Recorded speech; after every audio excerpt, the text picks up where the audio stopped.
আজকে গ্রামে আসছি কয়েকদিন হলো। কাঁঠালের মুচির ভর্তাটা ভীষণ খেতে ইচ্ছে করছিল, বাট আলসামির জন্য বানানো হচ্ছিল না। ফাইনালি আজকে নিয়ে আসলাম মুচির ভর্তা বানাবো। আর কারা কারা এই কাঁঠালের মুচির ভর্তা খেয়েছেন অবশ্যই জানাবেন। আমার তো খুবই পছন্দের একটা ভর্তা এটা। এটা মানে টক ঝাল, বিশেষ করে গরমের দিনে খেতে কিন্তু ভীষণ মজা লাগে। আর এই যে দেখলেন না গাছটা, এই গাছটা থেকে কিন্তু এটা চুরি করে আনা হয়েছে।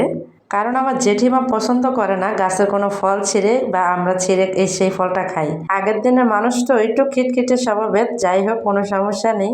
জেঠিমা বলে কথা, একটু তো শাসন করবেই, তাই না? গ্রামে ফল চুরি করে খাওয়ার মজাই কিন্তু আলাদা। এখন আবার অনেকে এসে কমেন্ট করবেন, আপা আপনি চুরি করে খান। আসলে কি জানেন, সব চুরিতে কিন্তু পাপ হয় না, দোষও হয় না। জাস্ট একটা মজা করে একটা কাঁঠাল নিয়ে আসছি, যেহেতু ভর্তা খেতে ইচ্ছে করতেছিল সেজন্য।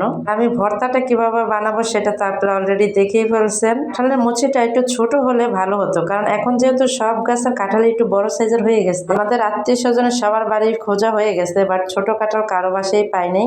একটা পেয়েছিলাম, সে একটাই নিয়ে আসলাম। কাঁঠালটা ভালো করে পরিষ্কার করে ছোট ছোট চিকন চিকন করে পাতলা করে কেটে নিতে হবে। তারপরে ভিট লবণ আর সাদা লবণ যেটা বলি আমরা, যেটা সচরাচর খেয়ে থাকি, সেই লবণটা। ভর্তা বানাবো কি, আমার মুখে জল এসে গেছে, কারণ আমরা মেয়েরা টক দেখলে লোভ সামলাতে পারি না, তাই না? কি বলেন আপুরা? এই মুচি ভর্তাটা কিন্তু বেশি কিছু লাগে না, তেঁতুল আর ভিট লবণ আর সাদা লবণ হলেই হয়। হ্যাঁ, তবে তেঁতুল লাগে এই ভর্তাটা, তেঁতুলটা অবশ্যই দিতে হবে। আর মেন যে জিনিসটা সেটা হচ্ছে আখের গুড়। এটা ছাড়া কিন্তু এই ভর্তাটা পরিপূর্ণ কখনই হয় না। কথা বলতে বলতে আমার কিন্তু ভর্তাটা হয়ে গেছে।